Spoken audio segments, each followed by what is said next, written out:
They start moving. The pace lap begins.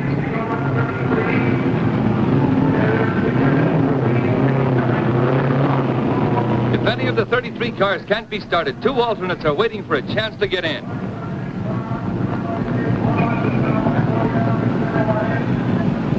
Crews scamper for safety after their cars have roared away. They head for the first turn. Here's some trouble. Sam Hank's car won't start. He's moving. He had to start before he crossed that white line. He's half a mile behind. A St. Louis grocer paid $30,000 for that car.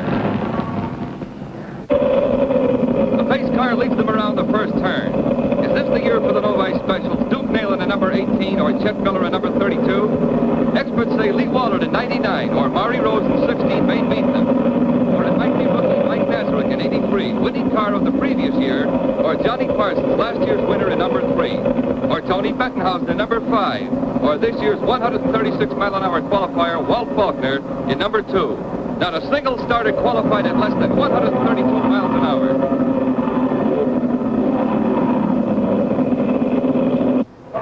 Down the long straightaway on the pace lap. And the race is on, a perfect start.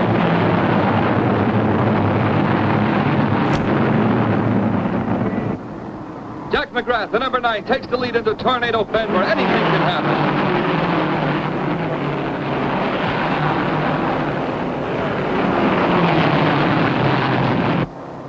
Lee Wallard is ahead before the first lap ends, doing just over 122 miles an hour.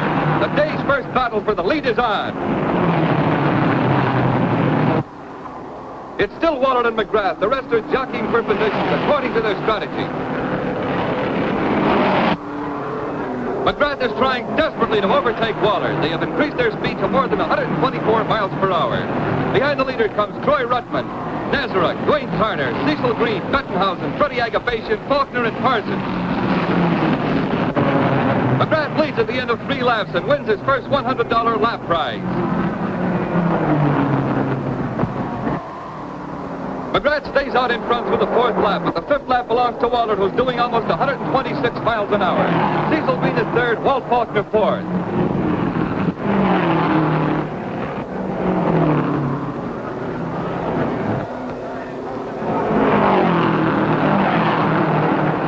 Officials keeping watch for safety see McGrath ahead on the 7th lap. They use a 2-way phone system. Green is back in 3rd place, Faulkner 4th.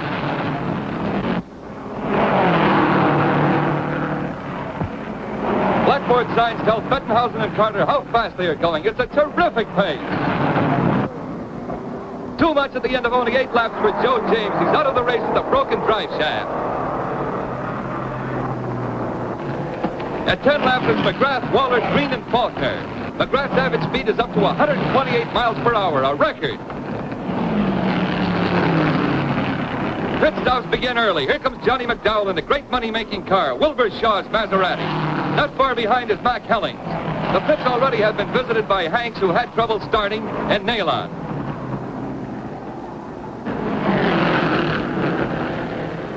McDowell's gas tank is broken, so he's out of the race on his 14th lap.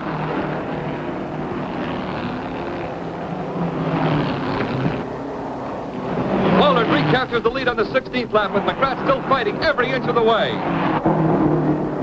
Hellings is back in the pits on his 18th. That's all for him, a broken piston.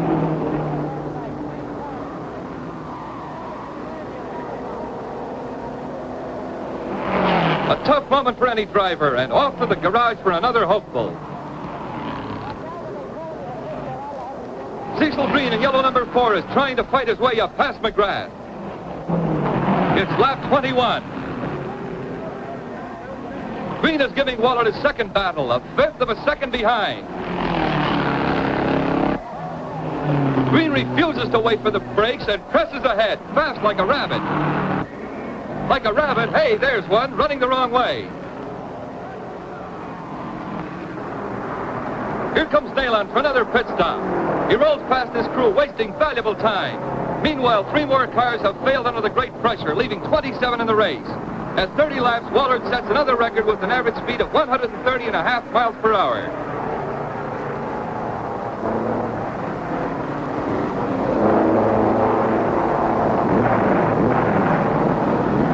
Here comes the other Novi special with Chet Miller at the wheel, and the Novi pit crew still busy with Nailon.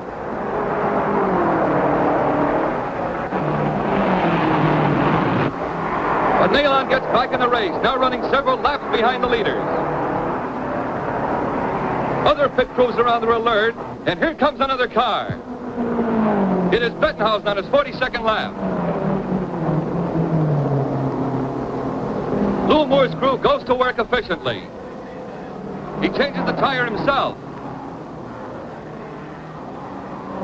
The crazy turn into the pits on his 123rd lap. He's out of the race, a victim of the record speed of 127 miles per hour.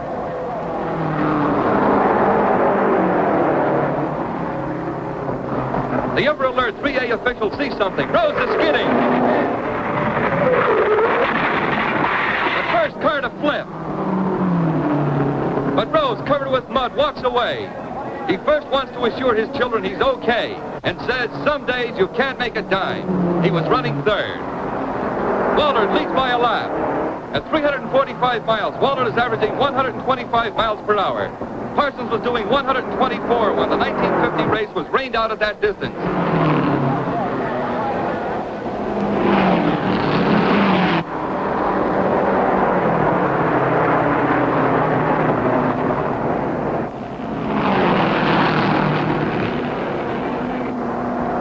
Nazareth has to pull in for tires and fuel.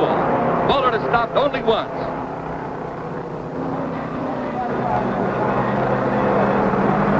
Nazareth takes advantage of all of the 1 minute and 44 seconds he is in to make himself fit for the fight to finish with Wallard. Nazareth is in his 147th lap. Wallard is 2 laps ahead of him now.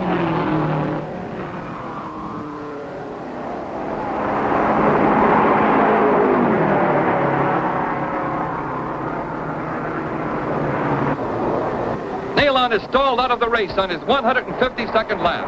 He is sure of 10th place, though, because only 9 others are still running. Another one is after Wallard. Linden in number 57. Linden passes Wallard. He's gaining a lap in the field. While Wallard and Linden battle, Bettenhausen spins.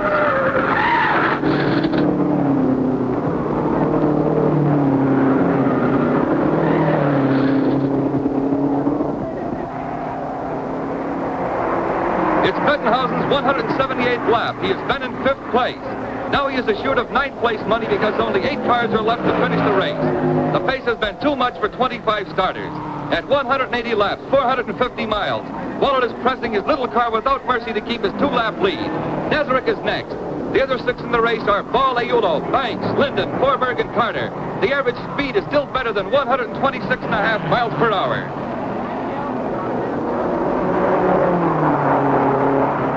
Wallard is told, take it easy.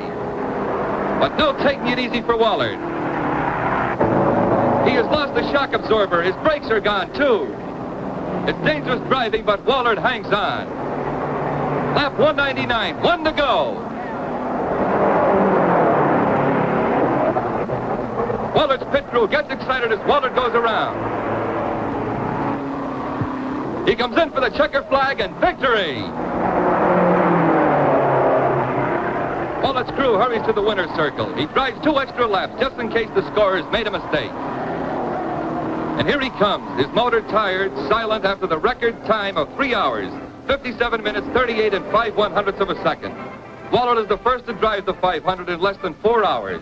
His average speed has been a record 126.244 miles per hour. He's been trying 4 years for this. He wipes his face as he heads his brakeless car toward the winner's circle. Nazareth second and Aiulo third. Then came Linden, Banks, Ball, Forberg, and Carter. His car rolls into the winner's circle on the last of the power that sped it to victory and held it together through the grueling test.